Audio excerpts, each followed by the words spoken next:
고린도전서 12장 12절에서 32절까지의 말씀입니다. 고린도전서 12장 12절에서 31절까지의 말씀 교독하도록 하겠습니다. 고린도전서 12장 12절에서 32절까지의 말씀 교독합니다. 몸은 하나인데 많은 지체가 있고 몸에 지체가 많으나 한 몸임과 같이 그리스도도 그러하니라.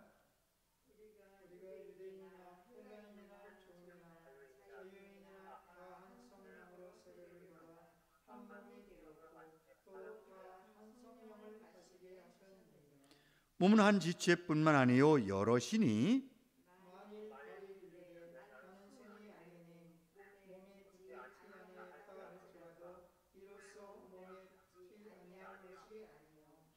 또 귀가 이르되 나는 눈이 아니니 몸에 붙지 아니하였다 할지라도 이로써 몸에 붙지 아니한 것이 아니니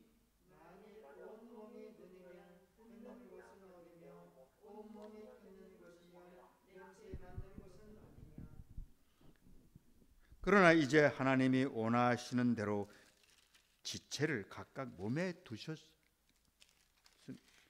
두셨으니라.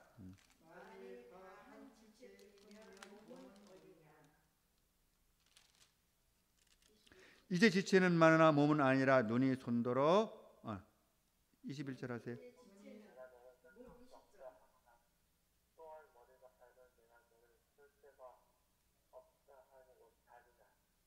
22절 하겠습니다. 내가 그뿐 아니라 더 약하게 보이는 몸의 지체가 도리어 요긴하고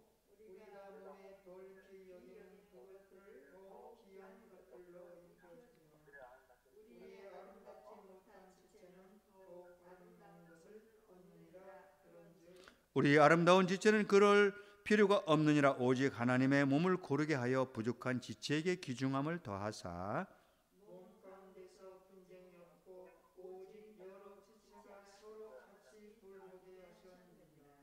만일 한 지체가 고통을 받으면 모든 지체가 함께 고통을 받고 한 지체가 영광을 얻으면 모든 지체가 함께 즐거워하느니라.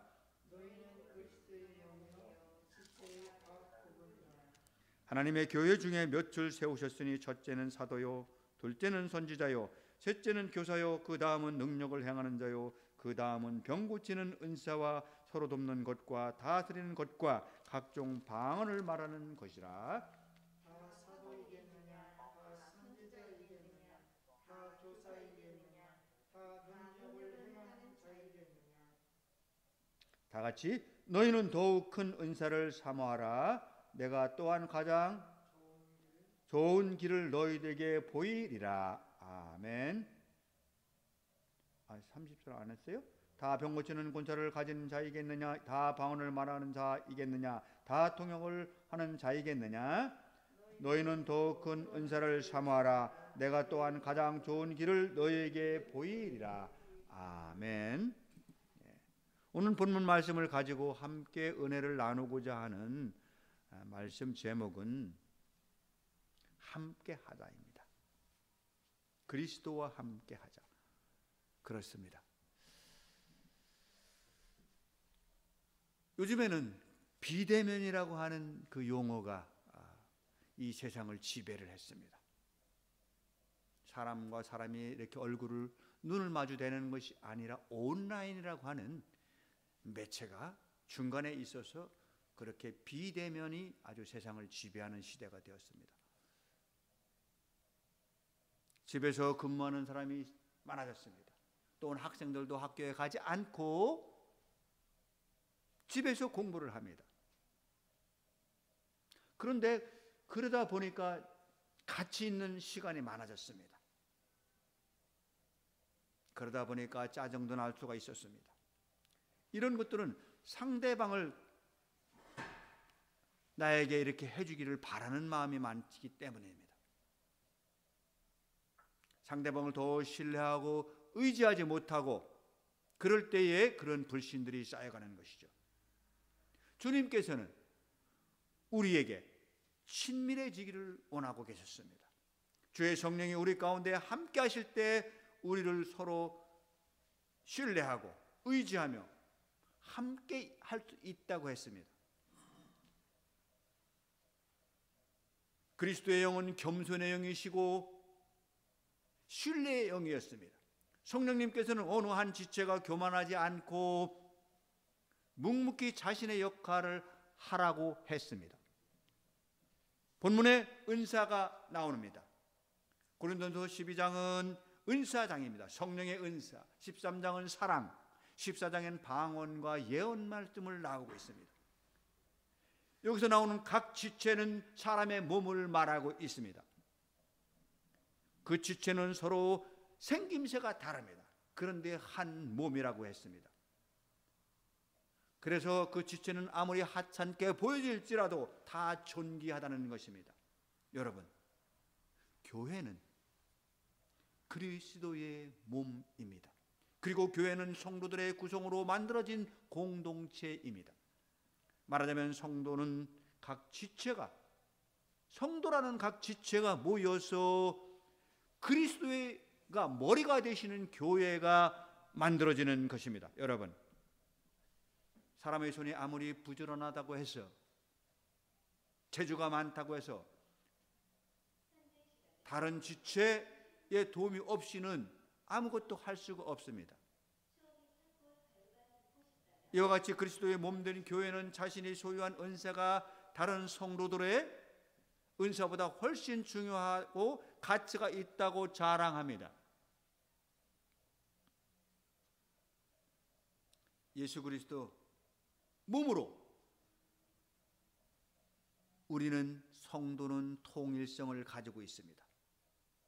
우리의 성도들은 각 은사와 주어진 그 달란트가 다르지만은 그리스도라고 하는 교회의 머리 되신 그 주님과 한 몸이라는 것입니다. 그렇다면 오늘 본문을 통해서 우리에게 주시는 영적인 교훈이 무엇인가를 함께 살펴보도록 하겠습니다. 첫 번째로 성도들이 온전히 연합할 때에 그리스도의 몸은 온전해진다는 것입니다. 12절에 우리 12절 다 같이 한번 읽어볼까요? 12절 다 같이 있습니다. 시작. 몸은 하나인데 많은 지체가 있고 몸의 지체가 많으나 한 몸임과 같이 그리스도도 그러하니라.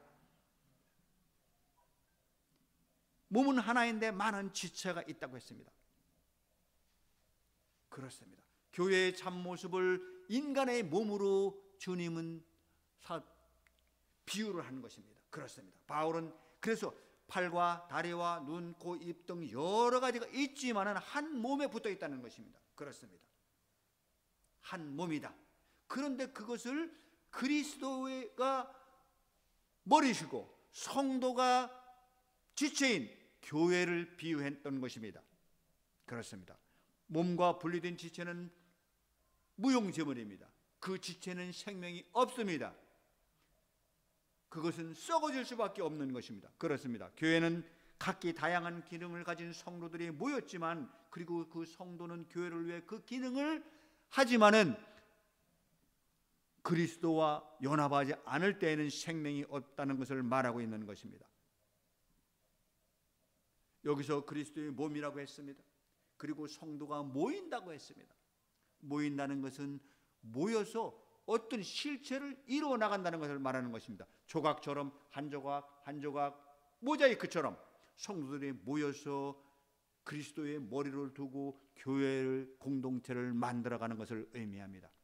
그런데 한국교회는 많이 모이는 것이 최고라고 생각한 지도자들과 성도들이 꽤나 있는 것 같습니다. 그래서 부흥 양적으로 많이 성도가 늘어나고 교회가 커지면은 그것이 온전하고 건강한 몸이라고 생각하던 이들이 있습니다. 성도가 많으면 그리스도의 몸이 온전하고 완전한 것이라고 생각하는 성도들도 있습니다. 여러분, 이렇게 모이는 것이 참다운 것입니까? 많이 모인다고 해서 그리스도의 몸이 온전하다고 말을 할 수 있습니까? 그렇지 않습니다. 성도가 많은 교회만이 온전한 것은 아닙니다. 그렇다면 어떻게 모이는 것이 온전한 것입니까? 여러분, 그리스도의 몸은 불완전한 성도들이 모인 그런 공동체를 말합니다. 그들은 머리이신 주님의 말씀대로 따르는데 아직도 미숙하고 부족한 것이 많이 있습니다. 출발은 불완전하지만 온전함과 건강함은 아직도 부족하지만 장차 주님께서 우리를 온전케 하시고 완전케 하실 그것을 믿고 나아가는 것입니다.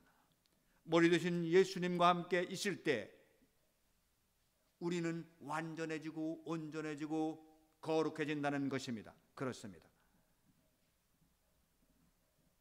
두 번째로 무교회주의자들은 올바른 성경적 사상을 가질 수가 없습니다. 15절 16절에 보니까 15절 우리 다 같이 읽어보겠습니다. 15절 시작. 만일 발이 이르되 나는 손이 아니니 몸에 붙지 아니하였다 할지라도 이로써 몸에 붙지 아니한 것이 아니요. 16절 또 귀가 이르되 나는 눈이 아니니 몸에 붙지 아니하였다 할지라도 이로써 몸에 붙지 아니한 것이 아니니. 지체는 몸에서 떨어지려고 해도 몸에서 떨어질 수 없다는 말을 하고 있습니다. 지체가 다 하는 일들이 다르지만 떨어질 수가 없는 한 놈이라는 것을 주장하고 있습니다. 교회는 이렇게 그리스도가 머리고 한 지체인 공동체임을 말하고 있는 것입니다. 그렇습니다. 성도들은 부족하지만 온전한 몸을 이룰 때 서로 도와야 된다고 합니다.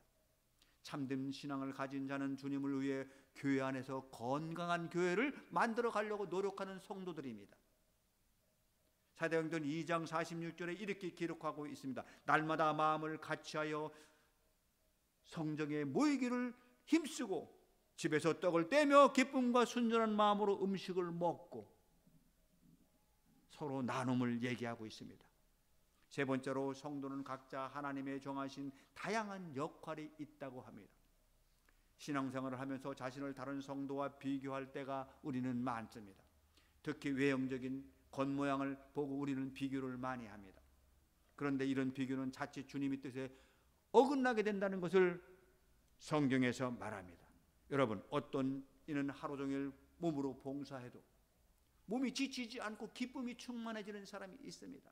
그런데 어떤 사람은 반면에 한두 시간, 두세 시간만 일을 해도 몸이 나른해지고 제대로 역할을 못하는 그런 사람이 있습니다. 그런데 그 사람은 다른 성도들을 잘 위로하는 그런 사람이 또 있습니다. 그렇습니다. 우리 지체가 다양하지만은 그 기능이 다양하지만은 다 역할이 다양하지만은 다 한 몸이라는 것을 말하고 있는 것입니다. 그래서 내가 나의 기준으로 보고 무시하거나 깔봐서는 안 되는 것입니다. 우리는 다 하나님의 자녀입니다. 그 하나님의 자녀의 은사는 귀중한 것입니다. 그래서 내가 없는 은사라고 해서 무시하거나 멸시해서는 안 된다는 것을 말하고 있습니다. 은사는 우열이 없다고 했습니다. 어떤 것이 크고 작은 것이 없다고 했습니다. 주님께로부터 온 것이기 때문에 다 귀중한다는 것입니다. 나 자신도 존귀한 것이지만 다른 성도가 가지고 있는 그 은사도 귀한 것이라는 것을 말하고 있습니다. 베드로전서 4장 10절에 이렇게 기록합니다. 각각 은사를 받은 대로 하나님의 각양 은혜를 맡은 선한 청지기 같이 서로 봉사하라, 그렇게 말합니다. 그렇습니다. 네 번째로 다른 성도는 멸시의 대상이 아니라 사랑하고 위로할 대상이라고 합니다. 내 주변에 있는, 내 옆에 있는 성도는 섬기고 사랑하고 위로할 사람이라는 것입니다. 우리 21절 다 같이 읽어보겠습니다. 21절 시작. 눈이 손도로 내가 너를 쓸 데가 없다 하거나 또한 머리가 발도로 내가 너를 쓸 데가 없다 하지 못하리라. 무슨 말입니까? 이것은 한 몸을 이룬 지체 가운데 결코 무시할 만한 것이 없다는 말입니다. 곧 성도는 다른 성도가 조금 부족하다고 해서 무시하거나 멸시하지 말라는 것입니다. 그것은 지체들 상호간에 서로 밀접하게 연합되어 야 한다는 것을 증명하는 것입니다. 대부분의 사람들은 자신의 신체에 대하여 완전히 만족하는 사람은 흔치 않다는 것입니다. 내 신체의 일부 중에 이거는 이렇게 됐으면 좋겠다는 그런 불만들을 다 가지고 있다는 것입니다. 그렇다고 해서 그 불만스러운 신체의 일부분을 떼어낼 수는 없는 것입니다.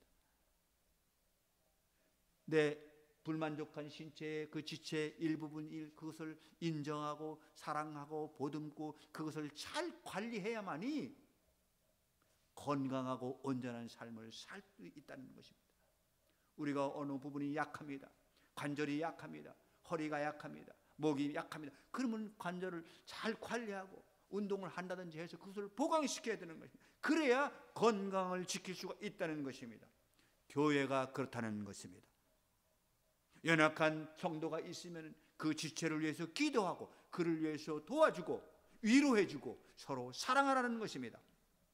그렇습니다. 성도는 다른 성도가 부족하고 불만족스럽더라도 쓸데없다 멸시해서는 절대 안 된다는 것입니다. 갈라디아서 6장에 너희가 짐을 서로 지라 그리하여 그리스도의 법을 성취하라 그렇게 말씀하셨습니다. 바울은 그렇게 주장하고 이렇게 기록을 남긴 것입니다. 우리가 서로 도움을 주고받을 때 연약했던 다른 지체가 온전해지고 부족했던 그 성도도 온전해진다는 것입니다. 그리고 내 신앙도 성숙한 그리스도인이 된다는 것입니다. 그렇습니다. 마지막으로 다섯 번째, 교회는 기쁨과 고통을 함께하는 운명 공동체라는 것입니다. 26절 다 같이 읽어보겠습니다. 26절 시작. 만일 한 지체가 고통을 받으면 모든 지체가 함께 고통을 받고 한 지체가 영광을 얻으면 모든 지체가 함께 즐거워하느니라. 그렇습니다. 주님의 몸된 교회도 마찬가지입니다. 우리 성도들은 성령의 혈관으로 하나로 되어 있습니다. 성령이라고 하는 보혜사 성령이 교회의 지체 모두 연결되어 있다는 것입니다. 그렇기 때문에 한 성도가 아파하고 슬픔에 빠지면 같이 위로하고 기쁜 일이 생기시면 같이 기뻐하고 그렇게 하라는 것입니다. 그래서 교회는 살아있는 유기체라는 것입니다. 한 몸인 것처럼 다 연결되어 있다는 것입니다. 한 성도가 영광을 받으면 온 교회가 영광을 받게 됩니다. 이것이 정상적인 교회요 온전하고 건강한 교회라는 것입니다. 사랑하는 성도 여러분, 세상은 점점 고독해져 가고 있습니다. 외로운 시대에 우리는 살고 있습니다. 특별히 코로나19라고 하는 질병이, 감염병이 3년이나 계속되면서 우리의 생활 패턴이 완전히 바뀌었습니다. 만나기를 꺼려합니다. 그냥 전화, 문자, 예배도 비대면 영상으로, 가족들도 만나기가 힘듭니다. 내 친구나 지인들도 만나기가 힘듭니다. 이런 시대에 우리는 더 외롭고 그런 시대에 살고 있습니다. 우울증에 걸리고 자살하는 사람이 많아졌다고 합니다. 이런 시대에 우리는 이 세상의 소망이신 예수 그리스도, 교회의 머리 되신 주님을 붙잡고 교회의 공동체인 성도들 간에 서로 교제를 나누며